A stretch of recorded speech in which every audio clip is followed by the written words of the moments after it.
കർത്താവിനാൽ അനുഗ്രഹമായ നല്ല പകൽക്കാലത്തിനായി ദൈവത്തെ സ്തുതിക്കുന്നു.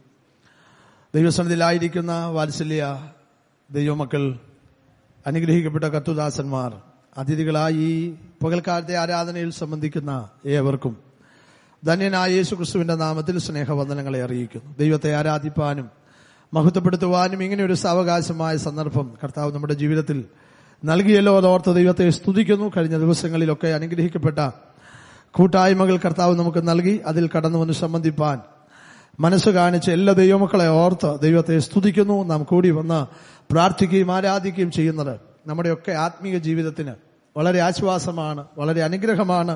കർത്താവ് നമ്മെ ധാരാളമായി സഹായിക്കട്ടെ.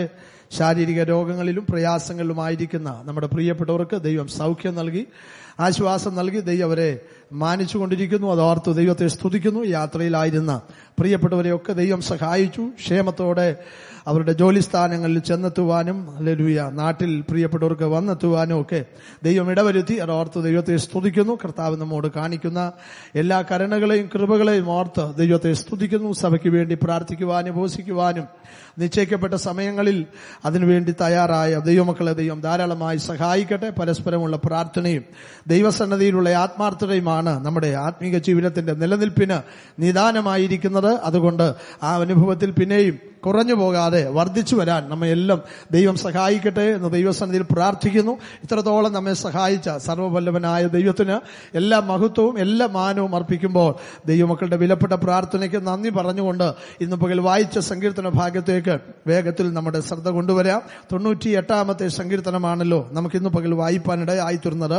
9 വാക്യങ്ങൾ നിറഞ്ഞു നിൽക്കുന്ന വളരെ മനോഹരമായ ഒരു സങ്കീർത്തനമാണ് ഇന്ന് പകൽ ചിന്തിക്കുവാൻ കർത്താവിൽ ആഗ്രഹിക്കുന്നത്. ദൈവത്തിന് സ്തോത്രം. സമയത്തിന്റെ പരിധിയെക്കുറിച്ച് ഞാൻ നല്ല ബോധവാനായതുകൊണ്ട് ഇന്ന് പകൽക്കാലം അതിഥികളായിട്ടുള്ള പ്രിയപ്പെട്ടവർക്കും സമയം നൽകി ആദരിപ്പാൻ ആഗ്രഹിക്കുന്നത് കൊണ്ട് വളരെ വേഗത്തിൽ ദൈവനെ ഏൽപ്പിച്ചതായ ഒരു ചെറിയ ചിന്ത പങ്കുവെച്ച് ദൈവസന്നിധിയിൽ ഇരുപ്പാൻ ആഗ്രഹിക്കുന്നു. 98-ാം സങ്കീർത്തനത്തിന്റെ 9-ാമത്തെ വാക്യം, അവസാനത്തെ വാക്യം നമുക്ക് ചേർന്ന് അല്ലെങ്കിൽ ഒരാൾക്ക് ശബ്ദം ഉയർത്തി വായിക്കാം.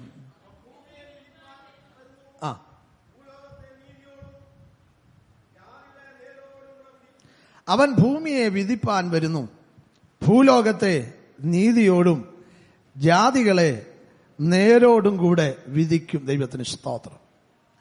ഇന്ന് പകൽക്കാലം ഈ വേദഭാഗത്തിൽ നിന്ന് നമ്മെ വിധിക്കുന്ന ഒരു ദൈവത്തെക്കുറിച്ച് ചില നിമിഷങ്ങൾ ചിന്തിക്കുവാൻ കർത്താവിൽ ആഗ്രഹിക്കുന്നു. വിധി എന്നും ന്യായവിധി എന്നും 2 പദങ്ങൾ മലയാളത്തിൽ നമുക്ക് കാണുവാൻ കഴിയുന്നു. എന്നാൽ ഇംഗ്ലീഷിൽ ഈ 2 പദങ്ങൾക്കും ജഡ്ജ് എന്നുള്ള ഒരു വാക്കാണ് അവിടെ ഉപയോഗിച്ചിരിക്കുന്നത്. ദൈവത്തിന് സ്തോത്രം. വിധി എന്നും ന്യായവിധി എന്നും ഈ 2 ഭാഗങ്ങളും സങ്കീർത്തനങ്ങളിൽ വേദപുസ്തകത്തിന്റെ ഇതര ഭാഗങ്ങളിലും ധാരാളം ചിന്തകൾ നമുക്ക് കാണുവാൻ കഴിയുന്നു. ഇതിനു മുമ്പ് ഒരു പ്രാവശ്യം ന്യായവിധി എന്ന വിഷയത്തെക്കുറിച്ച് ഞാൻ സംസാരിച്ചിട്ടുള്ളത് കൊണ്ട് ആ ഭാഗത്തേക്ക് ഇന്ന് പകൽക്കാലത്തെ എന്റെ ചിന്ത നയിക്കുവാൻ ഞാൻ ആഗ്രഹിക്കാതെ വിധി എന്നുള്ള വിഷയത്തോടുള്ള ബന്ധത്തിൽ മാത്രം ചില കാര്യങ്ങൾ ഓർപ്പിച്ച ദൈവസന്നിധിയിൽ ഇരിപ്പാൻ കർത്താവിൽ ആഗ്രഹിക്കുന്നു. ദൈവത്തിന് സ്തോത്രം. ഇവിടെ വായിച്ചത് ഇങ്ങനെയാണ്: അവൻ ഭൂമിയെ വിധിപ്പാൻ വരുന്നു. ദൈവത്തിന് സ്തോത്രം. ന്യായവിധിയിൽ നിന്ന് വിധി എന്ന് പറയുന്ന വിഷയത്തെ വേർപെടുത്തി ചിന്തിപ്പാനായിട്ട് കഴിയുകയില്ല. ദൈവത്തിന് സ്തോത്രം. 50-ാം സങ്കീർത്തനം നമ്മൾ വായിക്കുന്ന വേളയിലും അവിടെ കാണുവാൻ കഴിയുന്നു, ദൈവം ഈ ഭൂമിയെ വിധിക്കുവാനായിട്ട്, ന്യായം വിധിക്കുവാനായിട്ട് കടന്നു വരുന്നു. മേലിൽ നിന്ന് ആകാശത്തെയും ഭൂമിയെയും ന്യായം വിധിക്കുവാൻ ദൈവം വിളിക്കുകയാണ്. യാഗം കഴിച്ച് എന്നോട് നിയമം ചെയ്തവരായ എന്റെ വിശുദ്ധന്മാരെ എന്റെ അടുക്കൽ കൂട്ടുവീരും. ദൈവം തന്നെ ന്യായാധിപതിയായിരിക്കും. ദൈവത്തിന് സ്തോത്രം. അപ്പൊ ന്യായം വിധിക്കുന്ന അല്ലെങ്കിൽ വിധിക്കുന്ന ഒരു ദൈവം. ദൈവത്തിന് സ്തോത്രം. നമ്മുടെ ജീവിതത്തിന്റെ ഏത് അനുഭവങ്ങളും കർത്താവ് അറിയുന്നുണ്ട്. ദൈവത്തിന് സ്തോത്രം. ഹല്ലേലൂയ. നാം നമ്മെ തന്നെ വിധിക്കുന്നത് നല്ലതാ. ദൈവത്തിന് സ്തോത്രം. ഹല്ലേലൂയ. അങ്ങനെ ഒരു വേദഭാഗം നമുക്ക് തിരുമേശയുടെ ശുശ്രൂഷയുടെ വേളകളിലൊക്കെ നാം വായിക്കുന്ന ഒരു ഭാഗത്ത് അത് ഉള്ളടക്കം ചെയ്തിരിക്കുന്നത് നമുക്കറിയാം. നാം നമ്മെ തന്നെ വിധിച്ചാൽ വിധിക്കപ്പെടുകയില്ല. എല്ലാ വാക്യങ്ങളും എടുത്തോർപ്പിക്കുവാൻ സമയമില്ലെങ്കിലും അത് ഞാൻ പറഞ്ഞു പോകാം. ചിലത് മാത്രം നമുക്ക് എടുത്തു വായിക്കാം. അവിടെ ആ ഭാഗത്ത് കൊരിന്ത്യർ ലേഖനത്തിൽ 11-ാം അധ്യായത്തിൽ അപ്പോസ്തലൻ ഓർപ്പിക്കുന്നത്, നാം നമ്മെ തന്നെ വിധിച്ചാൽ വിധിക്കപ്പെടുകയില്ല. വിധിക്കപ്പെടുന്നു എങ്കിലോ ലോകത്തോടുകൂടെ ശിക്ഷാവിധിയിൽ അകപ്പെടാതിരിക്കേണ്ടതിന് കർത്താവ് നമ്മെ ബാലശിക്ഷ കഴിക്കുകയാകുന്നു.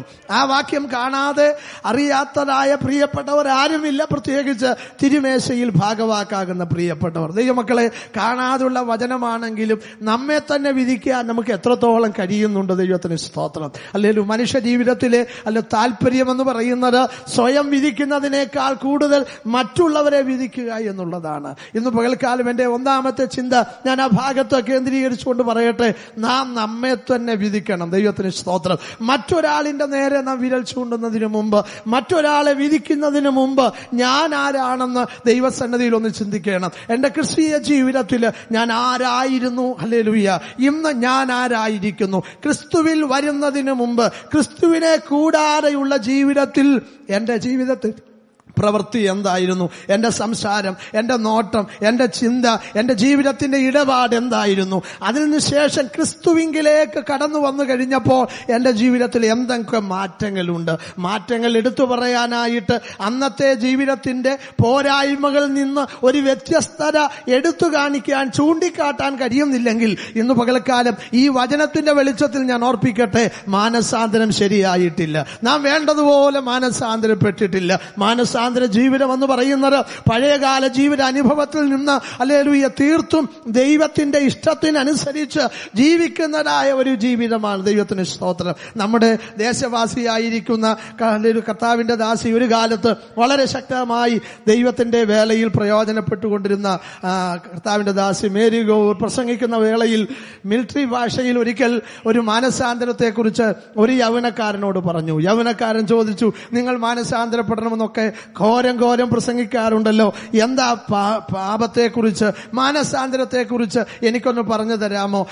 എന്റെ ഈ മിലിറ്ററി ഭാഷയിൽ അതൊന്ന് പറഞ്ഞു തരാമോ എന്ന് ചോദിച്ചപ്പോൾ ആ കത്തുദാസി മറുപടി പറഞ്ഞത് എങ്ങനെയാണ്, ഞാൻ പാപത്തിൻ്റെതായ വഴിയിൽ മുന്നോട്ട് മാർച്ച് ചെയ്തു പോയപ്പോൾ എന്റെ കമാൻഡറിംഗ് ചീഫ് എന്റെ പുറകിൽ നിന്ന് പറഞ്ഞു സ്റ്റോപ്പ് എന്ന് പറഞ്ഞപ്പോൾ ഞാൻ അവിടെ സ്റ്റോപ്പ് ചെയ്തു. ദൈവത്തിന് സ്തോത്രം. അതിനുശേഷം അദ്ദേഹം പറഞ്ഞു, അടുത്ത ഓർഡർ ഇതാണ്, എബൌട്ട് ടേൺ എന്ന് പറഞ്ഞപ്പോൾ ഞാൻ പോയ വഴിയിൽ നിന്ന് നേരെ എതിർവശത്തേക്ക് തിരിഞ്ഞു. അതിനുശേഷം അദ്ദേഹം പറഞ്ഞു, ദെൻ മാർച്ച് എന്ന് പറഞ്ഞു, മാർച്ച് ചെയ്യാൻ പറഞ്ഞു. അതാണ് കൺവേർഷൻ. പോയിക്കൊണ്ടിരുന്ന ജീവിത സാഹചര്യത്തിൽ നിന്ന് അതിന് വിപരീതമായിട്ടുള്ള, അതിനെതിരെയുള്ള ഒരു നിലപാട് സ്വീകരിച്ച് ക്രിസ്തുവിലേക്കുള്ളതായ ആ ഒരു ലക്ഷ്യത്തിലേക്കുള്ളതായ പ്രയാണമാണ് മാനസാന്തരം എന്ന് പറയുന്നത്. അങ്ങനെയെങ്കിൽ പ്രിയപ്പെട്ടവരെ, നമ്മുടെ ജീവിതത്തിൽ എത്രത്തോളം ആ അനുഭവങ്ങളിൽ എത്തിച്ചേരാൻ കഴിഞ്ഞിട്ടുണ്ട് എന്ന് നമ്മെ തന്നെ വിധിക്കുവാൻ ഈ പകൽക്കാലം നമ്മെ സഹായിക്കട്ടെ. അന്നും അല്ലെങ്കിൽ നമ്മുടെ ജീവിതത്തിന്റെ അനുഭവങ്ങളിലും ഇന്നുള്ള ജീവിതത്തിന്റെ അനുഭവങ്ങളും തമ്മിൽ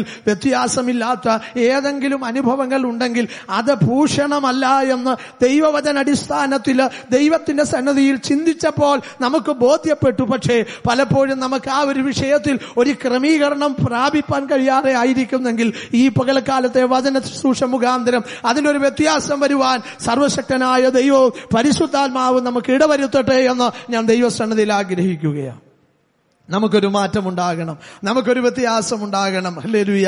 പണ്ടത്തെ നമ്മുടേതായ ജീവിതത്തിന്റെ അനുഭവം, അജ്ഞാനകാലത്തുള്ള ജീവിതത്തിന്റെ സാഹചര്യങ്ങൾ, അന്നുള്ളതായ നമ്മുടെ ജീവിതത്തിന്റെ പെരുമാറ്റങ്ങളും രീതികൾക്കൊക്കെ, അതിന്റെ ശൈലികൾക്ക്, അതിന്റെ ഇടപാടുകൾക്കൊക്കെ ഒരു മാറ്റങ്ങൾ വരണം. ദൈവത്തിന് സ്തോത്രം. ഹല്ലേലൂയ. ഒരുവൻ ക്രിസ്തുവിലായാൽ അവൻ പുതിയ സൃഷ്ടിയാണ്. ദൈവമക്കളെ, നമ്മുടെ ജീവിതത്തിനൊക്കെ ഒരു മാറ്റങ്ങൾ ഉണ്ടാകണം. ദൈവത്തിന് സ്തോത്രം. ഒരാൾ രക്ഷിക്കപ്പെട്ട് വിശ്വാസ അനുഭവത്തിലേക്ക് ഇങ്ങനെ കടന്നു വന്നു കഴിയുമ്പോൾ ആ വ്യക്തിയുടെ ജീവിതത്തിലോ അല്ലെങ്കിൽ ആ സംസാരത്തിലോ ഉണ്ടാകുന്ന മാറ്റമെന്ന് പറയുന്നത് അത് പ്രകടമാണ്, അത് ഗൂഢമായതുള്ളതല്ല, അത് ഗോപ്യമായിട്ടുള്ളതല്ല, ആരും അറിയാത്തതല്ല. ഒരാൾ രക്ഷിക്കപ്പെട്ടു എന്നുള്ളത് എങ്ങനെ അറിയാം?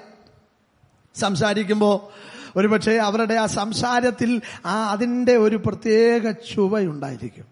രക്ഷിക്കപ്പെട്ട് വിശ്വാസത്തിലേക്ക് കടന്നു വരുമ്പോൾ ഒന്നാമത് അവരുടെ സംസാരം കേൾക്കുമ്പോൾ പ്രത്യേകിച്ച് നല്ല തീഷ്ണതയിലൊക്കെ വരുന്നെങ്കിൽ അറിയാതെ ചിലപ്പോൾ സ്തോത്രമൊക്കെ പറയും. ഇനി ആ സംസാരിക്കുന്ന അവസരത്തിൽ ഇങ്ങനെയുള്ള എല്ലാ തെറ്റുകളെ കുറിച്ച് ആരെങ്കിലും ഒക്കെ പറയുമ്പോൾ ഈ മനസ്സിനകത്ത് വചനം ഭയങ്കരമായി ക്രിയ ചെയ്യുകയാണെങ്കിൽ പറയും, അങ്ങനൊന്നും ചെയ്യരുത്. അങ്ങനൊന്നും പറയരുത്. അപ്പൊ കേൾക്കുന്ന ആളുകൾ ചോദിക്കും, എന്താ നിനക്ക് ഇത്ര ഒരു വലിയ മാറ്റം? ഇന്നലെ വരെ ഞങ്ങളുടെ ഏത് അനീതിക്കും കൂട്ടുനിന്ന, ഏത് കാര്യത്തിനും സൈഡ് ചെയ്തുകൊണ്ടിരുന്ന, ഒത്താശ ചെയ്തതായ നിന്റെ ജീവിതത്തിൽ ഇന്നെന്താ വ്യത്യാസം വന്നത്? ചിലപ്പോൾ ഈ ഇങ്ങനെയുള്ള അനുഭവങ്ങളെ കുറിച്ചൊക്കെ അറിയാവുന്നവർ വേണമെങ്കിൽ പെട്ടെന്ന് അങ്ങ് ചോദിക്കും, നീ ഇപ്പൊ പെന്തക്കോസില്ലാന്നോ? കാരണം ലോകത്തിലെ മനുഷ്യർക്കറിയാം, പെന്തക്കോസ് വിശ്വാസത്തിൽ ജീവിക്കുന്ന ദൈവമക്കൾക്ക് മാത്രമേ ചില വ്യത്യാസങ്ങൾ പ്രകടമായിട്ട് നിലവിലുള്ളൂ എന്നുള്ളത് മറ്റുള്ളവർക്കൊക്കെ അറിയാം. ദൈവത്തിന് സ്തോത്രം. ഇനി മുഖഭാവം കാണുമ്പോൾ തന്നെ അറിയാം. ദൈവത്തിന് സ്തോത്രം. നമ്മുടെ മുഖത്തിൻ്റെതായ ആ തേജസ് കാണുമ്പോൾ, നമ്മുടെ വസ്ത്രധാരണം കാണുമ്പോൾ, നമ്മുടെ ഇടപാടുകൾ കാണുമ്പോൾ, നമ്മുടെ ജീവിത രീതികളൊക്കെ കാണുമ്പോൾ തന്നെ മനസ്സിലാകും എന്തോ ഒരു വ്യത്യാസം നമ്മൾ വന്നിട്ടുണ്ട്. ദൈവത്തിന് സ്തോത്രം. ആ വ്യത്യാസം ഇന്ന് പകൽക്കാലം എനിക്ക് പറയാനുള്ളത് ക്രിസ്തു കേന്ദ്രീകൃതമായ ഒരു വ്യത്യാസമായിരിക്കണം. ദൈവത്തിന് സ്തോത്രം. എന്തെങ്കിലും വ്യത്യാസമല്ല, എന്തെങ്കിലും അനുഭവമല്ല, ക്രിസ്തു കേന്ദ്രീകൃതമായി വചനാടിസ്ഥാനത്തിലുള്ള വ്യത്യാസം ആ ജീവിതത്തിൽ സംഭവിച്ചതെങ്കിൽ അതൊരു വലിയ ഒരു മാറ്റം നിമിത്തം ദൈവനാമം മഹത്വപ്പെടാനിടയായിത്തീരും. ദൈവത്തിന് സ്തോത്രം. ഹല്ലേലൂയ. സാധാരണ മാനസാന്തരത്തെ കുറിച്ച് പറയുന്ന അവസരത്തിൽ അത് പറയുന്ന പ്രിയപ്പെട്ടവർ ഉപയോഗിക്കുന്ന ഒരു ചെറിയ ഉദാഹരണമുണ്ട്. നമ്മുടെ നാടുകളിലൊക്കെ നാം കാണുന്ന ഈ ചൊറുതനമെന്ന് പറയുന്ന ഈ പടന്നു കയറുന്നതായ ഒരു വള്ളിയുണ്ട്. മാനസാന്തരത്തെ കുറിച്ച് പറയുമ്പോൾ ആളുകൾ പറയാറുണ്ട്, ഇത് ഒരു പുരോഹിതന്റെ മുറ്റത്ത് കൊണ്ടുവച്ചാലും, ഒരു പൂജാരിയുടെ വീടിന്റെ മുറ്റത്ത് കൊണ്ടുവച്ചാലും, ഒരു മൗലവിയുടെ വീടിന്റെ മുറ്റത്ത് കൊണ്ടുവച്ചാലും ഇതിന്റെ ചൊറിച്ചിലിനൊരു മാറ്റം എന്ത് ചെയ്യത്തില്ല, വരത്തില്ല. കാരണം അതിന്റെ ഘടന അങ്ങനെ. ദൈവത്തിന് സ്തോത്രം. അപ്പോൾ ഒരു മാറ്റം, ഒരു പറിച്ചു നടിയിൽ കൊണ്ടൊരു വ്യത്യാസമില്ല. പണ്ട് നമ്മൾ സാമുദായിക സഭയിലായിരുന്നു, അല്ലെങ്കിൽ പണ്ട് ഏതെങ്കിലും ഒരു വിഭാഗത്തിൽ നമ്മളായിരുന്നു, അവിടെ നിന്ന് ഇതിനകത്തോട്ട് പറിച്ചു വെച്ചത് കൊണ്ടൊരു മാറ്റം ഉണ്ടാകുകയില്ല. കൺവേർഷൻ എന്ന് പറയുന്നത് അകത്തുള്ള മാനസാന്തരം. ദൈവത്തിന് സ്തോത്രം. പുറമേയുള്ള അകത്തെ മാനസാന്തരത്തിന്റെ പ്രകടമായ ലക്ഷണങ്ങളാണ് പുറത്ത് പലതും കാണുന്നത്. ദൈവത്തിന് സ്തോത്രം. ഇവിടെ എന്റെ മുമ്പിൽ ഇരിക്കുന്ന മാതാപിതാക്കളെ ശ്രദ്ധിക്കുമ്പോൾ ഒരുപക്ഷെ കാതിലും കഴുത്തിലും കയ്യിലും ഒന്നും ഇടാനില്ലാത്തത് കൊണ്ടല്ല, ഒരുപക്ഷെ കൈ നിറച്ചോ കഴുത്ത് നിറച്ചോ വിരലുകൾ 5 നിറച്ചൊക്കെ ഇടാനൊക്കെ ഉള്ള പ്രാപ്തി നമുക്കുണ്ടെങ്കിലും നമ്മളത് വേണ്ട എന്ന് വെച്ചിരിക്കുന്നത് ഹല്ലേലൂയ കർത്താവിനോടുള്ള സ്നേഹം കൊണ്ട്. ഒരു കാലത്ത് ഇതൊക്കെ അണിഞ്ഞുകൊണ്ട് നടന്നത് അത് ഊരി പണയം വെച്ചത് കൊണ്ടല്ല ഇന്ന് ഇടാതെ നടക്കുന്നത്, അത് വേണ്ട എന്ന് തീരുമാനിച്ചത് കൊണ്ട്. ദൈവത്തിന് സ്തോത്രം. അത് വേണ്ട എന്ന് വെച്ചവരെ ഓർത്ത് ദൈവത്തെ സ്തുതിക്കുന്നു. ഒരിക്കൽ ഊരിയത് ഇന്നും ഹല്ലേലൂയ അതേ നിലവാരത്തിൽ ജീവിക്കുന്നവരെ ഓർത്തും ദൈവത്തെ സ്തുതിക്കുക. ദൈവത്തിന് സ്തോത്രം. പ്രിയപ്പെട്ടവരെ, അതുപോലെ സഹോദരന്മാരെയൊക്കെ നോക്കുമ്പോൾ അതിന്റെ വ്യത്യാസങ്ങൾ അവരുടെ മുഖത്ത് കാണാം, അവരുടെ ഹല്ലേലൂയ ഹെയർ സ്റ്റൈലിൽ അതിന്റെ വ്യത്യാസം കാണാം. മൊത്തത്തിൽ പറഞ്ഞാൽ ഒരു വ്യത്യാസം പുറത്തു കാണുന്നു, പക്ഷേ പുറമേയുള്ള വ്യത്യാസമല്ല. ആ വ്യത്യാസത്തിന്റെ ഒരു കാതലായ അനുഭവം എന്ന് പറയുന്നത് അകമേയുള്ള ഒരു വ്യത്യാസമാണ്. ദൈവത്തിന് സ്തോത്രം. പുറമേ ഒരു പക്ഷേ നല്ല വസ്ത്രധാരണം, നല്ല ഹല്ലേലൂയ നിലയിലൊക്കെ നമുക്ക് മറ്റുള്ളവരുടെ മുമ്പിൽ ഒരു അപ്പിയറൻസ് കാണിക്കാൻ കഴിയുമെങ്കിലും നമ്മുടെ അകത്ത് കടിച്ചു കീറുന്നതായ ഒരു ചെന്നായിക്ക് തുല്യമായ ഒരു നിലവാരമാണെങ്കിൽ ആ മാനസാന്തരം കൊണ്ട് അർത്ഥമില്ല. അതുകൊണ്ട് ഇവിടെ അപ്പോസ്തലൻ ഓർപ്പിക്കുന്നത്, നാം നമ്മെ തന്നെ വിധിച്ചാൽ, നമ്മുടെ കുറിവാക്യം അതാണല്ലോ, വിധിക്കുക എന്നുള്ളതാ. ദൈവത്തിന് സ്തോത്രം. നമ്മളെ വിധിക്കുന്ന ഒരു ദൈവം. ആ ദൈവത്തിന്റെ മുമ്പിൽ ഒന്നാമത് നാം ചെയ്യേണ്ടത് നമ്മെ തന്നെ വിധിക്കണം. പ്രിയപ്പെട്ടവരെ, അടുത്തിരിക്കുന്ന കൂട്ടു സഹോദരനെയോ അടുത്ത് താമസിക്കുന്ന കൂട്ടുകുടുംബത്തെയോ വിധിക്കരുത്. ദൈവത്തിന് സ്തോത്രം. അവരുടെ പെരുമാറ്റം കണ്ടോ, അവരുടെ പോക്ക് കണ്ടോ, അവരുടെ ജീവിത നിലവാരം കണ്ടോ, അവരെ വിധിക്കരുത്. ദൈവത്തിന് സ്തോത്രം. കർത്താവിന്റെ ഗിരിപ്രഭാഷണ വേളയിൽ കർത്താവ് പറഞ്ഞ ഒരു കാര്യമുണ്ടല്ലോ, നിന്റെ കണ്ണിലും എന്തോ ഉണ്ട്, കരടുണ്ട്.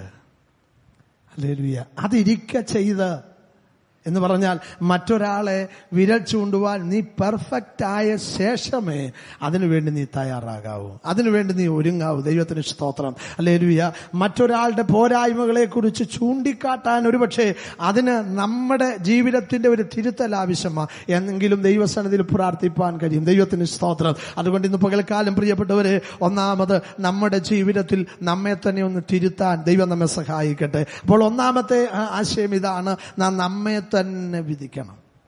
ഹല്ലേലൂയ. കൂടെ ജോലി ചെയ്യുന്ന ആളുകൾ, ഒരുപക്ഷെ നാം ജോലി ചെയ്യുന്ന സ്ഥാപനങ്ങളിൽ നമ്മുടെ കൂടോ നമ്മുടെ മുകളിലോ താഴെയൊക്കെ ജോലി ചെയ്യുമ്പോൾ നമ്മൾ അവരെയൊക്കെ നോക്കിയിട്ട് പറയും, ആ ആള് ജോലി ഭയങ്കര അവിശ്വസ്തനാ, ആ ആള് ജോലിയിൽ ഭയങ്കര ഉഴപ്പാ കാണിക്കുന്നത്. പക്ഷെ ഇത് പറയുന്നതായ നമ്മൾ എത്രത്തോളം നീതി പുലർത്താറുണ്ട്? ഹല്ലേലൂയ. 9 മണിക്ക് ചെല്ലേണ്ടതായ, ഹല്ലേലൂയ, ഒപ്പിടേണ്ട സ്ഥാനത്ത്, അല്ലെങ്കിൽ 9 മണിക്ക് ചെല്ലേണ്ട സ്ഥാനത്ത് നമ്മളെ ചോദ്യം ചെയ്യാൻ ആരുമില്ല എന്നുള്ള കാരണത്താൽ 10 മണിക്ക് നാം ചെല്ലുക, 5 മണിക്ക് ഇറങ്ങേണ്ട സമയത്ത് 4 മണിക്ക് ഇറങ്ങുക. അങ്ങനൊക്കെ ആ ടൈം കീപ്പ് ചെയ്യാതെ പോകുന്നതായ നാം മറ്റൊരാൾ അവിശ്വസ്തനാണെന്ന് പറയാൻ എങ്ങനെ കഴിയും? ദൈവത്തിന് സ്തോത്രം, ഹല്ലേലൂയ. അതുകൊണ്ട് നമ്മുടെ ജീവിതത്തിന്റെ എല്ലാ നിലവാരത്തിലും ആ അനുഭവങ്ങൾ വെളിപ്പെടട്ടെ. അപ്പോൾ സ്വയം വിധിക്കാൻ ദൈവം നമ്മെ സഹായിക്കട്ടെ. അപ്പോൾ ഒന്നാമത്തെ അല്ലെങ്കിൽ വിധിയെക്കുറിച്ചുള്ള ദൈവത്തിന്റെ വചനം സ്വയം വിധിക്കണം. രണ്ടാമത് നമുക്ക് വായിക്കാം റോമാലേഖനം 14 അധ്യായം അതിന്റെ 13 വാക്യം. റോമാലേഖനം 14 അധ്യായം 13 വാക്യം. അതുകൊണ്ട് നാം ഇനിയും അന്യോന്യം എന്ത് ചെയ്യരുത്. അപ്പൊ ഞാൻ ഒരാളെ വിധിച്ചു, ആ വ്യക്തി എന്നെ എന്ത് ചെയ്തു? വിധിച്ചു. ഹല്ലേലൂയ. വചനം പറയുന്നു അത് അരുത്, അത് ചെയ്തുകൂടാ. അന്യോന്യം വിധിക്കരുത്. ഹല്ലേലൂയ.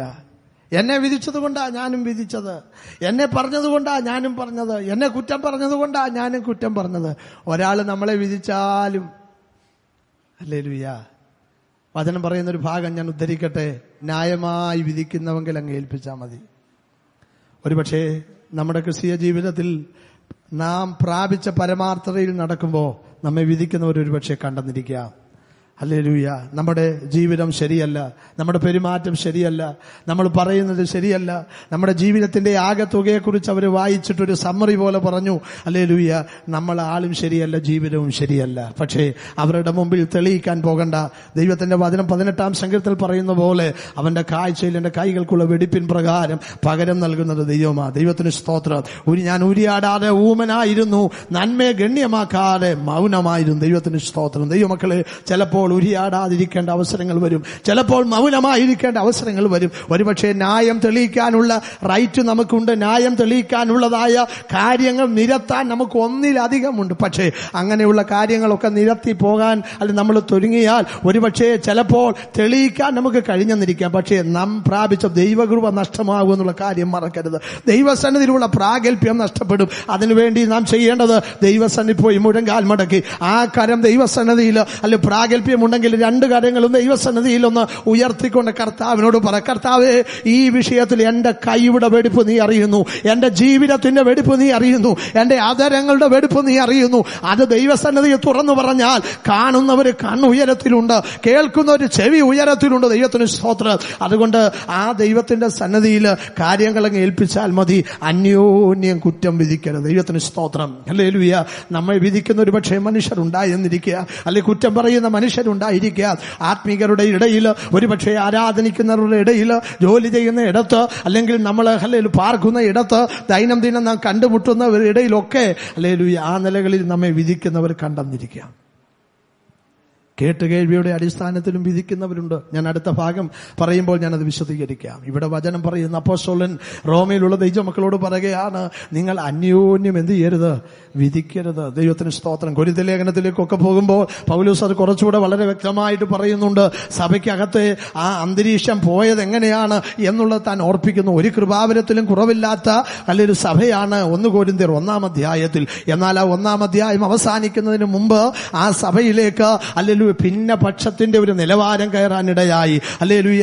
ചിലരെ വിശ്വാസത്തിലേക്ക് കൊണ്ടുവന്നൊരു പൗലോസാണ്, ചിലരെ സ്നാനപ്പെടുത്തിയൊരു പൗലോസാണ്, അതിനകത്ത് അപ്പോല്ലോസും വിശ്വാസത്തിലേക്ക് കൊണ്ടുവന്നവരുണ്ട്. ചുരുക്കി പറഞ്ഞാൽ ക്രിസ്തുവിലുള്ള നോട്ടം മാറിക്കഴിഞ്ഞപ്പോൾ, സ്വാർത്ഥത മനുഷ്യന്റെ അകത്ത് കയറി കഴിഞ്ഞപ്പോൾ പല ഗ്രൂപ്പുകളിലേക്ക് മാറാനിടയായി. അതുകൊണ്ട് ആ പൗലോസ് ചോദിക്കുന്നത്, ക്രിസ്തു വിഭാഗിക്കപ്പെട്ടോ? ദൈവത്തിന് സ്തോത്രം. ദൈവമക്കളെ, അങ്ങനെയുള്ള ചേരിതിരിവുകൾ ഉണ്ടാകുമ്പോൾ, അങ്ങനെയുള്ള അനുഭവങ്ങൾ ഉണ്ടാകുമ്പോൾ ഓർത്തുകൊള്ളണം, നമ്മൾ ക്രിസ്തുവിന്റെ മുറിപ്പാടുകളെ പിന്നെയും വേദനിപ്പിക്കുകയാ. ദൈവത്തിന് മഹത്വം. അതുകൊണ്ട് ഇന്ന് പകൽക്കാലം ഞാൻ ഓർപ്പിക്കട്ടെ, അന്യോന്യം വിധിക്കരുത്. ദൈവത്തിന് സ്തോത്രം. ഹല്ലേലൂയ. ആര് നമ്മെ വിധിച്ചാലും തിരിച്ചു വിധിക്കുവാൻ നമുക്ക് ഹല്ലേലൂയ പാടില്ല. ഒരുപക്ഷെ ഒരാൾ നമ്മുടെ മുഖത്ത് നോക്കി പറയുകയാണ്, ഹല്ലേലൂയ, നീ ആള് ശരിയല്ലെന്ന് പറഞ്ഞാൽ തിരിച്ചുടനെ അതേ വായിൽ മറുപടി പറയരുത്, നീ ആരാണെന്നും എനിക്കറിയാം, എന്നെ കൊണ്ടൊന്നും പറയിപ്പിക്കരുത്. അത് വിധിയാ. വേണ്ട. ദൈവപൈതലിന്റെ ഭൂഷണമല്ല. ഒരുപക്ഷെ തിരിച്ച് നിങ്ങൾക്ക് എന്നോട് ചോദിക്കാൻ ഒരു ചോദ്യം കാണും, പാസ്റ്റർ എത്ര നാൾ ഇങ്ങനെ കേട്ടിരിക്കണം? ഹല്ലേലൂയ. ഇന്നും ഇന്നലെയും അല്ല, കുറെ കാലമായി, കുറെ നാളുകളായി, മാസങ്ങളായി, വർഷങ്ങളായി ഇങ്ങനെ കേട്ടുകൊണ്ടിരിക്കുക. ഹല്ലേലൂയ. ദൈവമക്കളെ, ന്യായമായി വിധിക്കുന്നവങ്കിൽ കാര്യമേൽപ്പിക്കുക. എന്റെ ദൈവം നിനക്ക് വേണ്ടി എഴുന്നേൽക്കും. ദൈവത്തിന് സ്തോത്രം. ഹല്ലേലൂയ. അവൻ ആകാശം ചായിച്ചിറങ്ങി വരുന്നത് ഹല്ലേലൂയ ഒരു ദൈവ പൈതലിനെ സഹായിക്കാനാണ്. ഹല്ലേലൂയ. അവനെ വിടുവിക്കുവാനാണ്. അവന്റെ കഷ്ടതയിൽ നിന്ന് അവനെ ഉദ്ധരിക്കുവാനാണ്. അവൻ അനുഭവിക്കുന്ന ഏത് വ്യാധിയും ഏത് വേദനയും പൊറുപ്പിക്കുവാനാണ് കർത്താവ് കടന്നു വരുന്നത്. ഒരു രോഗം സൗഖ്യമാക്കാൻ മാത്രമല്ല കർത്താവ് ആകാശം ചായിച്ചിറങ്ങി വരുന്നത്. കഷ്ടതയിലിട്ട് നെടുവീർപ്പിടുന്ന ദൈവ പൈതലിനെ സഹായിപ്പാൻ കർത്താവ് ഇറങ്ങി വരും. ദൈവത്തിന് സ്തോത്രം. ആകയാൽ പ്രിയപ്പെട്ടവരെ, ആ ദൈവത്തിന്റെ കരങ്ങളിൽ മുഴങ്കാൽ മടക്കി ദൈവത്തോട് പറയണം, കർത്താവേ ഹല്ലേലൂയ, ഞാൻ ഈ കരങ്ങൾ നിന്റെ മുമ്പിൽ ഉയർത്തുമ്പോൾ എന്റെ കരങ്ങളെയും എന്റേതായ കണ്ണുകളെയും എന്റെ കാതുകളെയും എന്റെ ഹൃദയത്തെയും ഒക്കെ അവിടുന്ന് അറിയുന്നല്ലോ. ദൈവത്തിന് സ്തോത്രം. സങ്കീർത്തനം 139 ഇത് പറയുമ്പോൾ നമ്മുടെ മനസ്സിലൂടെ പോകണം. ഞാൻ ഇരിക്കുന്നതും എഴുന്നേൽക്കുന്നതും എവിടെ ഇരുന്നെന്നുള്ളത് എത്ര നേരം ഇരുന്നെന്നുള്ളത് നിനക്കറിയാം. ഹല്ലേലൂയ. എന്റെ കിടപ്പും ഇരിപ്പും ഒക്കെ നീ അറിയുന്നുണ്ടോ? നീ മുഴുവനും അറിയാതെ ഒരു വാക്കും എന്റെ നാവിന്മേലില്ല. അല്ലെ, എന്റെ നിരൂപണം നീ ദൂരത്തു നിന്ന് ഗ്രഹിക്കുന്നു. ഈ ദൈവത്തോടാ പറഞ്ഞത്, കർത്താവേ പരമാർത്ഥതയോടെ ഹല്ലേലൂയ ഞാൻ ഈ വിഷയത്തിൽ കർത്താവേ നിന്നെ സ്നേഹിച്ചത്, ഈ വിഷയത്തിന് വേണ്ടി നിന്നത് അവിടുന്ന് ഓർക്കണമേ. ദൈവത്തിന് സ്തോത്രം. നെഹമ്യാവ് ഒരിക്കൽ അങ്ങനെ പ്രാർത്ഥിച്ചു. Hallelujah hallelujah. അനേക വിശ്വാസ വീരന്മാർ ദൈവത്തോട് പ്രാർത്ഥിച്ചു, കർത്താവേ നീതിയോടും പരമാർത്ഥതയോടും. ഹിസ്കിയാവ് പ്രാർത്ഥിച്ചില്ലേ? ദൈവസന്നിധി പ്രാർത്ഥിച്ചു, കർത്താവേ എങ്ങനെ തിരുമുൻപാകെ നടന്നെന്നുള്ളത് പറയാൻ പ്രാഗൽഭ്യം ഉണ്ടാകണം. അപ്പോൾ ഒന്നാമത് സ്വയം വിധിക്കണം. എന്റെ ചിന്തകൾക്ക് ഞാൻ വേഗത്തിൽ വിരാമം കുറിക്കുവാൻ ആഗ്രഹിക്കുക. ചിന്തകൾ ഹല്ലേലൂയ. ഒന്നാമത് സ്വയം വിധിക്കുക. രണ്ടാമത് മറ്റുള്ളവരെ വിധിക്കാതിരിക്കുക. മൂന്നാമത് ആ റോമാലേഖനം തന്നെ 14 വാക്യം, സംശയ വിചാരങ്ങളെ വിധിക്കരുത്. മതി. മൂന്നാമത്തെ ചിന്ത, സംശയ വിചാരങ്ങളെ. ഹല്ലേലൂയ. ഇത് ഏറ്റവും വലിയ പ്രശ്നം ഉണ്ടാക്കുന്ന ഒരു കാര്യമാണ്. രണ്ടുപേരിങ്ങനെ സംസാരിച്ചു കൊണ്ടിരിക്കുന്ന അവസരത്തിൽ നമ്മൾ മൂന്നാമത് ആൾ അവിടോട്ട് ചെന്നു. മൂന്നാമത് ചെന്നപ്പോൾ അവരുടെ സംസാരത്തിന്റെ ആ ടോപ്പിക് അവർ മാറ്റി, അല്ലെങ്കിൽ മറ്റെന്തെങ്കിലും പറയാൻ തുടങ്ങി. അപ്പൊ നമ്മുടെ ചിന്ത, അത് എന്നെ കുറിച്ചാ പറഞ്ഞത്, എന്റെ കാര്യമാ പറഞ്ഞത്. ഹല്ലേലൂയ. ഇങ്ങനെയുള്ള ഒരുപാട് പ്രശ്നങ്ങൾ. സംശയ വിചാരങ്ങളെ വിധിക്കരുത് എന്ന് പറഞ്ഞാൽ നാം സംശയിച്ചതുപോലെ കാര്യങ്ങളൊന്നും ചിന്തിക്കരുത്, വിചാരിച്ചതുപോലെ കാര്യങ്ങളൊന്നും ചിന്തിക്കരുത്. പണ്ട് ഫറവോ രാജാവ് അങ്ങനെ ഒന്ന് സംശയ വിചാരങ്ങളെ വിധിച്ചു. അതുകൊണ്ടാണ് ഇസ്രായേൽ ജനത്തെ കഷ്ടപ്പെടുത്താനായിട്ട് അവരെ തള്ളിക്കളഞ്ഞത്. അദ്ദേഹം ചിന്തിച്ചത് ഇങ്ങനെയാണ്, ഒരുപക്ഷെ ഇവർ പെരുകും, സത്യമാണ്. ഒരു യുദ്ധമുണ്ടാകുന്ന പക്ഷം ഈ പോക്ക് പോയാൽ യുദ്ധം ഉണ്ടാകുകയും ചെയ്യും. അവർ നമ്മുടെ ശത്രുക്കളോട് ചേർന്നിട്ട്, അവിടെ സംശയം എനിക്ക് തോന്നിയേ. ഇവർ പെരുകുമെന്നുള്ളതിന് സംശയമില്ല. ഹല്ലേലൂയ. യുദ്ധമുണ്ടാകും, ഒരു രാജ്യമായാൽ യുദ്ധം ഉണ്ടാകുമെന്നുള്ളത് സംശയമില്ല. പക്ഷേ ഇവർ നമ്മുടെ ശത്രുക്കളോട്, അവിടെയാ ഫറവോന് തെറ്റിപ്പോയത്. ദൈവത്തിന് സ്തോത്രം. ശത്രുക്കളോട് ചേർന്ന് നമ്മോട് യുദ്ധം ചെയ്താൽ നാം പരാജയപ്പെട്ടു പോകും, അത് ഉറപ്പാണ്. കാരണം ഇവർ ജനബാഹുല്യമുള്ള ഒരു ജനമാണ്. ദൈവത്തിന് സ്തോത്രം. ഇവരെ ഒതുക്കുവാനായിട്ട് കഴിയുകയില്ല. പലപ്പോഴും ആളുകൾ പറയാറുള്ളത് പോലെ തീയിൽ കുരുത്തത് വെയിലത്ത് വാടുകയില്ല. അങ്ങനെയെങ്കിൽ ഈ ഇസ്രായേൽ ജനത തീയിൽ കുരുത്തതാണ്. അവർ പീഡിപ്പിക്കും തോറും അവർ പെരുകിക്കൊണ്ടിരുന്നവരാണ്. പീഡിപ്പിക്കുന്നതനുസരിച്ച് കുറഞ്ഞു പോകുന്നതാ ലോകചരിത്രം എന്ന് പറയുന്നത്. എന്നാൽ പീഡിപ്പിക്കും തോറും വർദ്ധിക്കുന്ന ഒരു കൂട്ടരുണ്ടെങ്കിൽ അത് ദൈവത്തിന്റെ ജനം മാത്രമാണ്. ഇതാണ് തന്റെ ഉള്ളത്തിലൊരു വലിയ ഭയം സൃഷ്ടിച്ചത്. അതുകൊണ്ട് തന്റെ ഉള്ളത്തിലൂടെ പോയ സംശയം, അത് നിമിത്തമുണ്ടായ വിചാരം ഇതാണ്, എന്റെ രാജ്യത്തിന് ഇവരൊരു ഭീഷണിയായി തീരാൻ സാധ്യതയുണ്ടെന്ന് സംശയിച്ചു, സാധ്യതയുണ്ടെന്ന് വിചാരിച്ചു. ആ സംശയവും ആ വിചാരവും ഒരു യുദ്ധത്തിലേക്ക്, അല്ലെങ്കിൽ അവരെ കഷ്ടപ്പെടുത്തുന്ന ഒരു നിലവാരത്തിലേക്ക്, അവരുടെ ജീവിതത്തെ കൈപ്പാക്കുന്ന ഒരനുഭവത്തിലേക്ക് മാറുവാനിടയായി. ദൈവമക്കളെ, ഇങ്ങനെയുള്ള സംശയ വിചാരങ്ങൾ നമ്മെയും കീഴ്മേൽ മറിക്കാറുണ്ട്. ഇങ്ങനെയുള്ള വിചാരങ്ങൾ നമ്മുടെ ജീവിതത്തിൽ കയറി വന്ന് നമ്മെയും തകർത്തു കളയാനുള്ള ഒരുപാട് സാധ്യതകളുണ്ട്. വിവാഹവേദിയിൽ പറയുന്ന ഒരു വിഷയമാണെങ്കിലും ഞാൻ ഈ സംശയ വിചാരങ്ങൾ എന്ന് പറഞ്ഞ വിഷയത്തോടുള്ള ബന്ധത്തിൽ ഒരു വാക്ക് ഞാൻ ഓർപ്പിക്കാം. അടുത്തടുത്ത ദേശത്ത് താമസിച്ചു കൊണ്ടിരുന്ന ഒരു യൗവനക്കാരനും ഒരു യൗവനക്കാരത്തെയും ദൈവമില്ലാത്തവരായി ജീവിച്ചു വരുന്നതായ കാലയളവിൽ അവർ തമ്മിൽ ഒരേ ക്ലാസ്സിൽ പഠിച്ചു, ഒരേ ദേശത്ത് താമസിച്ചു, ഒരേ വണ്ടിയിലൊക്കെ യാത്ര ചെയ്തു. ചുരുക്കത്തിൽ അവർ തമ്മിൽ വിവാഹബന്ധത്തിലേക്ക് ഏർപ്പെട്ടത്തക്കതായ നിലയിൽ അവർ തമ്മിൽ സ്നേഹത്തിന്റെ ഒരു അന്തരീക്ഷത്തിൽ മുന്നോട്ട് പോയി. വീട്ടുകാരറിഞ്ഞു കഴിഞ്ഞപ്പോൾ അതിൽ വലിയ എതിരുണ്ടായപ്പോൾ ഈ ചെറുപ്പക്കാരൻ അതിൽ നിന്ന് നിർബന്ധപൂർവ്വം മാറേണ്ടി വന്നു. ഈ ഒരു വിഷയത്തിൽ ആ പെൺകുട്ടിയെ വേറൊരു വിവാഹം കഴിപ്പിച്ച് ഇവർ ഇങ്ങനെ കാറിലൂടെയും നടന്നുമൊക്കെ തന്റെ വീടിന്റെ മുമ്പിലൂടെ പോകുമ്പോൾ തന്റെ മനസ്സിന്റെ ആ ഒരു വലിയ ടെൻഷൻ ഇങ്ങനെ കൂടിക്കൂടി വരികയാണ്. അദ്ദേഹം തീരുമാനിച്ചു, എങ്ങനെയെങ്കിലും ഇതൊന്ന് കലക്കണം. എനിക്ക് കിട്ടിയില്ല, വേറൊരാൾക്ക് കിട്ടിയാൽ പോലും അവൻ സന്തോഷത്തോടെ ജീവിക്കരുത്. അതിനുവേണ്ടി ഇങ്ങനെ തക്കം പാർത്ത് നിന്നപ്പോൾ ഒരു ദിവസം പട്ടണത്തിൽ താൻ ഇങ്ങനെ നിൽക്കുന്ന അവസരത്തിൽ ഇവരെ രണ്ടുപേരും ഒരു ബസ്സിൽ വന്നിറങ്ങി ഒരു ഷോപ്പിലേക്ക് ഈ പ്രിയപ്പെട്ടവൻ, ഈ ഭർത്താവ് കയറി. ഈ സഹോദരി ഒരു കുടയും പിടിച്ചിങ്ങനെ അവിടെ ഒറ്റയ്ക്ക് നിൽക്കുകയാണ്. വേഗത്തിൽ ആ മനുഷ്യൻ കടയിൽ നിന്ന് ഇറങ്ങി വരുന്ന ആ സമയം നോക്കി ഈ മനുഷ്യൻ ഓടിച്ചെന്ന് അവളുടെ ചെവിയിൽ ചെന്ന് ഇങ്ങനെ ഒരു കാര്യം പറഞ്ഞു, ഞാൻ ഈ പറഞ്ഞ കാര്യം ആരോടും പറയരുത്. അപ്പൊ ഭർത്താവ് കണ്ടപ്പോൾ ഒരുവൻ വന്ന് തന്റെ ഭാര്യയോട് എന്തോ മന്ത്രിച്ചു പോകുന്നു. അദ്ദേഹം വന്ന് ചോദിച്ചു, എന്താ അവൻ പറഞ്ഞത്, ആരാ അവൻ? അവൾ പറഞ്ഞു, അവൻ പറഞ്ഞത് ആരോടും പറയരുതെന്ന്. അതാ ചോദിച്ചത്, എന്താ അവൻ പറഞ്ഞത്? അതാ പറഞ്ഞത്, അവൻ പറഞ്ഞത് ആരോടും പറയുകയില്ല. അവിടെ വെച്ച് ഇങ്ങനെ വാക്കുതർക്കമായി. വീട്ടിൽ വന്ന് ബാക്കി പറയാമെന്ന് പറഞ്ഞു. അപ്പനോടും അമ്മയോടും പറഞ്ഞു. താൻ പറഞ്ഞതിന്റെ ബാക്കി അപ്പനും അമ്മയും ഒക്കെ പറഞ്ഞു. ചുരുക്കി പറഞ്ഞാൽ അന്ന് തന്നെ അതിനെ കൊണ്ടുവന്ന് അതിന്റെ വീട്ടിലാക്കേണ്ടി വന്നു.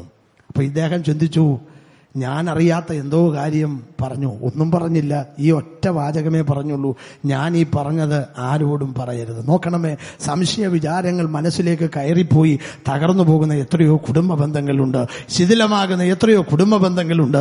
ഇന്ന് പകൽക്കാലം കർത്താവിന്റെ സന്നിധിയിലായിരിക്കുന്ന ദൈവമക്കളെ, നമ്മുടെ ആത്മീയ ജീവിതത്തിൽ സംശയ വിചാരങ്ങളെ വിധിക്കാതെ ദൈവസന്നിധിയിൽ നേരാമണ്ണം പ്രാർത്ഥിച്ചൊരു ക്രിസ്തീയ ജീവിതം നയിച്ചാൽ നമ്മെ നിയന്ത്രിക്കുന്നത് കർത്താവാണ്. നാം സംശയിക്കുന്നതെല്ലാം സത്യമാകണമെന്നില്ല, നാം വിചാരിക്കുന്നതെല്ലാം സത്യമാകണമെന്നില്ല. ആ സംശയ വിചാരങ്ങളെ വിട്ടൊഴിഞ്ഞുകൊണ്ട് ദൈവസന്നിധിയിൽ പ്രാർത്ഥിച്ച് ദൈവം തരുന്ന നിയോഗപ്രകാരവും ദൈവം തരുന്ന ഗൈഡൻസ് അനുസരിച്ച് മുന്നോട്ട് പോകാൻ തയ്യാറായാൽ നമ്മെ മാനിപ്പാൻ സ്വർഗത്തിലെ ദൈവം വിശ്വസ്തനാണ്. ഒരു വാക്യം കൂടെ ഓർപ്പിച്ച് എന്റെ ചിന്തകൾക്ക് ഞാൻ അവസാനം കുറിക്കാം. 17-ാം സങ്കീർത്തനത്തിന്റെ 2-ാമത്തെ വാക്യം കൂടെ വായിക്കാം. 17-ാം സങ്കീർത്തനം അതിന്റെ 2-ാമത്തെ വാക്യം. സങ്കീർത്തനക്കാരൻ ദൈവസന്നിധിയിൽ പ്രാർത്ഥിക്കുന്ന ഒരു പ്രാർത്ഥന ഇതാണ്, എനിക്കുള്ള വിധി നിന്റെ സന്നദ്ധിയിൽ നിന്ന് പുറപ്പെടട്ടെ.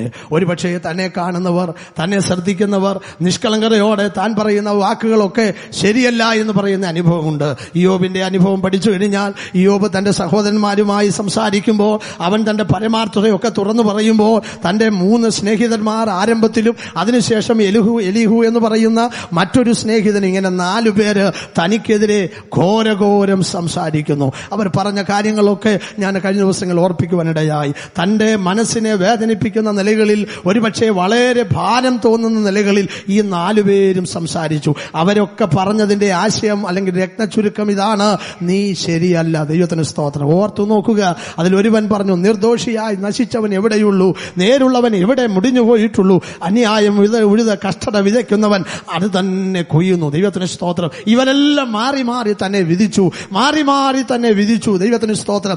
അവരുടെയൊക്കെ സംസാരത്തിൽ കൂടെ അവര് തെളിയിക്കാൻ ശ്രമിച്ചതും അവരുകൊണ്ട് സ്ഥാപിച്ചതും ഇതാണ്, നിന്റെ ജീവിതത്തിൽ ഇന്ന് നീ അനുഭവിക്കുന്നത്, നിന്റെ ജീവിതത്തിൽ വന്ന് സംഭവിച്ചത് നിന്റെ നേരില്ലായ്മ നിമിത്തമാണ് എന്ന് പറഞ്ഞപ്പോൾ അയ്യോബ് ദൈവസന്നിധിയിൽ മുഴങ്കാൽ മടക്കി. ഇവിടെ സങ്കീർത്തനക്കാരൻ പ്രാർത്ഥിച്ചതുപോലെ പ്രാർത്ഥിച്ചു കാണുമെന്ന് എന്റെ വിശ്വാസം. എനിക്കുള്ള വിധി നിന്റെ സന്നിധിയിൽ നിന്ന് പുറപ്പെടട്ടെ. ദൈവത്തിന് സ്തോത്രം. പ്രാഗൽഭ്യമുള്ള ഇയ്യോബിന് പ്രാർത്ഥിക്കാൻ ലജ്ജയില്ല. പ്രാർത്ഥിക്കുവാനായിട്ട് അവന്റെ മനസ്സിന് ഒരു മടിയുമില്ല, ഒരു പേടിയുമില്ല. ദൈവത്തിന് സ്തോത്രം. ചുഴലിക്കാറ്റിൽ നിന്ന് ഇയ്യോബിനോട് ദൈവം സംസാരിക്കാൻ തയ്യാറായി.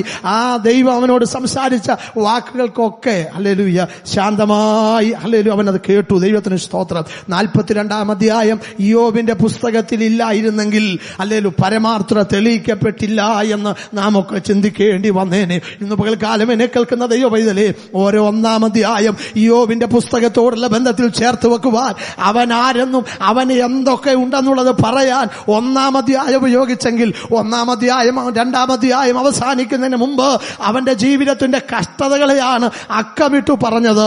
എന്നാൽ അതിന്റെയൊക്കെ നടുവിൽ മാറി മാറി ഇവരൊക്കെ വിസ്തരിച്ചിട്ടും, കോടതികളിൽ മാറി മാറി വിസ്തരിക്കുന്നത് പോലെ ഇവരൊക്കെ അന്യായം ചുമത്തിയിട്ടും 42-ാം അധ്യായം ഇയ്യോബിന്റെ പുസ്തകത്തില്ലായിരുന്നു എങ്കിൽ അവന്റെ പരമാർത്ഥത തെളിയിക്കപ്പെടാൻ കഴിയാതെ പോകുമായിരുന്നു. എങ്കിലും ഇന്ന് പകൽക്കാൽ ഞാൻ ഓർപ്പിക്കട്ടെ, ദൈവനാമത്തിന് വേണ്ടി നിന്ന ദൈവവൈതലേ, ഹല്ലേലൂയ, 41-ാം അധ്യായം കൊണ്ട് അവസാനിക്കുന്ന ഒരു ചരിത്രത്തിനല്ല ദൈവം എന്റെയും നിന്റെയും തെരഞ്ഞെടുത്തത്.